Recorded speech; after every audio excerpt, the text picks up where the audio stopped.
গৰ্ভজাত অষ্টম পুত্ৰই সংহাৰ কৰিব অষ্টম পুত্ৰই সংহাৰ কৰিব অষ্টম পুত্ৰ ক্ষমা কৰিব অৱলীলাক্ৰমে অৱলীলাক্ৰমে মৰণৰ দিনটো দুৰন্ত সুৰ মৰণৰ দিনটোৰ মৰণৰ দিনটোৰ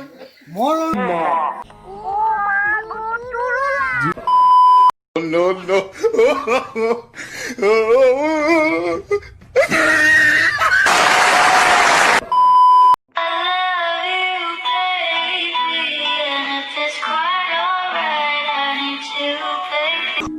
পরীক্ষা দেন ঠিক আছে পরীক্ষা দেন ঠিক আছে তো ফেল করলে পাস করে দিন ঠিক আছে পরীক্ষা